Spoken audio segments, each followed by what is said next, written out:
सौभाग्य की एक बात यह है कि जो कानून स्कूल में बच्चों की पिटाई पर रोक लगाता है वो कानून मदरसों पर लागू ही नहीं है। लखनऊ में एक बच्ची को बुरी तरह पीट दिया मदरसे के टीचर ने। बुरी तरह मतलब बुरी तरह। आरोप लगाया गया कि 12 साल की लड़की को कपड़े उतरवा कर पीट दिया मदरसे के टीचर ने। लड़की के कपड़े उतरवाकर इतनी बुरी तरह मारा कि वो बेहोश हो गई, यह आरोप है। कानूनी कार्रवाई तो पुलिस कर रही है, लेकिन इसने फिर सवाल खड़ा कर दिया कि पिटाई वाला कानून बाकी स्कूलों पर लागू है तो मदरसों पर क्यों नहीं। राइट टू एजुकेशन देते वक्त तो बहुत जोर शोर से उसका गुणगान किया गया था, लेकिन धार्मिक शिक्षा देने वाले संस्थानों पर उसके प्रावधान लागू ही नहीं होते और मदरसे भी धार्मिक शिक्षा की कैटेगरी में आने के नाम पर वैसे ही चले जा रहे हैं, पीट पीट कर पढ़ा रहे हैं। अल्पसंख्यक अधिकारों का यह मतलब थोड़ा ही है कि बच्चे पीटने भी अलाउड होंगे। जगह जगह से खबरें आती रहती हैं, अब तो वीडियो आते रहते हैं कि मदरसों में बच्चे पीटे जा रहे हैं। अब जो यह मामला सामने आया, यह लखनऊ के काकोरी इलाके का है।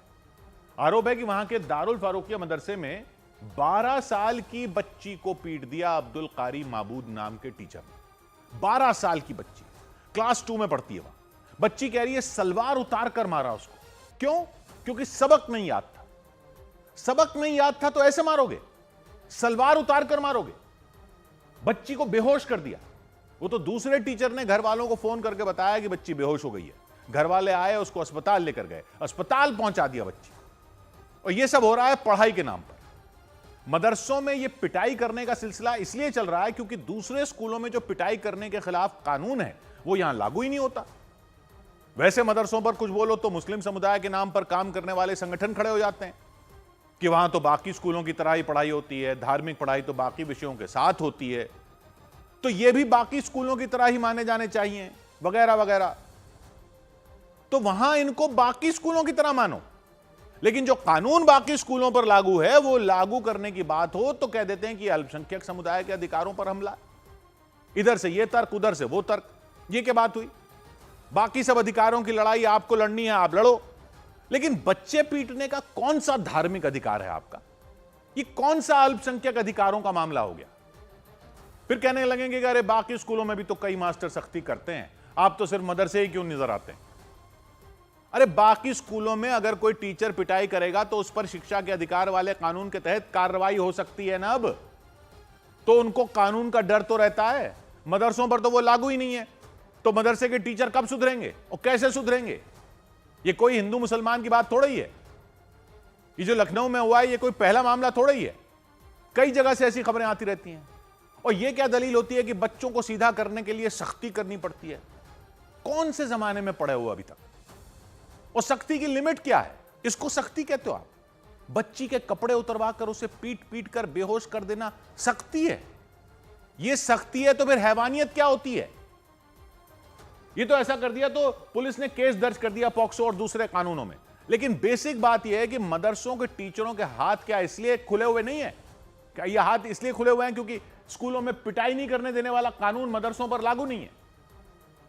हर बात पर हिंदू मुसलमान, ये हमारे मुसलमानों का मामला है, आप छोड़ो, ये हमारे मुसलमानों के मदरसे हैं, ये हमारे मुसलमानों के बच्चे हैं, ये हमारे मुसलमान टीचर हैं मदरसों के, ये हमारा अंदरूनी मामला है। अरे ये बच्चे देश के बच्चे नहीं हैं। एक तरफ ये इल्जाम लगाया जाएगा कि अलग करके देखा जाता है, दूसरी तरफ कह देंगे कि हम अलग हैं, हमारे मामलों में मत पड़ो। तो पहली बात तो यह कि लखनऊ के मदरसे में जिनकी बच्ची के साथ यह हुआ वो खुद ही गए हैं पुलिस में।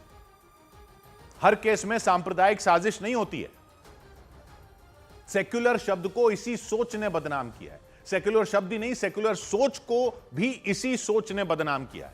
सेक्युलर होने का यह मतलब थोड़ा ही है कि अल्पसंख्यक अधिकारों के नाम पर कुछ भी होने दिया जाए। राइट टू एजुकेशन एक्ट लागू हुआ था 2009 में, तब बड़ा हल्ला हुआ था कि यह बहुत बड़ा फैसला हो गया। उस कानून में शिक्षा को लेकर अधिकार तो मिला ही, साथ में कई और चीजें भी थी। उसमें यह भी था कि टीचर बच्चों पर हाथ नहीं उठा सकते। इससे पहले बुरा तो माना जाता था ये, लेकिन बाकायदा ये कानून में आ गया। लेकिन फिर 2012 में कानून बदल दिया गया संसद में संशोधन लाकर, और धार्मिक पढ़ाई करवाने वाले संस्थान इससे बाहर हो गए।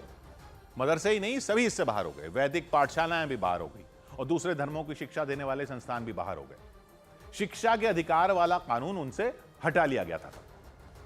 तो वो हट गया तो उसके साथ ये पिटाई करने की रोक वाला कानून भी हट गया।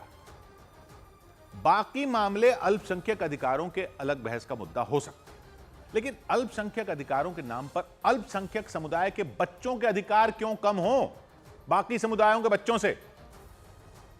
बाकी की आप बहस करते रहो, लेकिन ये पिटाई ना करने वाला कानून क्यों नहीं लागू होना चाहिए मदरसों पर और किसी भी समुदाय के धार्मिक शिक्षा वाले संस्थानों पर जो बाकी स्कूलों पर लागू है? सोचिए तो सही, इस लखनऊ वाली बच्ची के जहन पर क्या असर पड़ा होगा। दूसरी कक्षा में पढ़ने वाली बच्ची सुबह घर से गई होगी मदरसे की, दोस्तों से मिलूंगी, खेलूंगी, पढ़ूंगी, सबक याद नहीं करके गई थी। कई बच्चे नहीं करते हैं। आप कभी नहीं गए स्कूल बिना होमवर्क किए या बिना लेसन को याद किए? डर तो लगता था कि टीचर डांटेंगे। पहले तो जब कानून नहीं था तो चपत भी लगा देते थे कई टीचर, लेकिन अब तो सब बंद हो गया, डांट का डर रहता है। लेकिन वो डर भी सीख ही देता है। ये थोड़े की सोचती है कि कोई बच्ची के टीचर सलवार उतरवाएंगे क्लास में, पीटेंगे सबके सामने, और पीटेंगे और पीटेंगे और पीटेंगे और बेहोश कर देंगे। कैसे जाएगी अब बच्ची वो पढ़ने? कैसे जाएगी अपने दोस्तों के सामने? जिंदगी भर जहन पर छाप नहीं पड़ जाएगी। और वो टीचर, सख्ती के नाम पर यह सब करने वाला आदमी टीचर कहलाने लायक भी है? सबक नहीं याद करेगा कोई तो कपड़े उतरवा कर मारोगे? भाई साहब, सबक तो आपको सिखाने की जरूरत है और बहुत ही कर्रा वाला सबक सिखाने की जरूरत है ऐसे लोगों को। 100 बात की एक बात।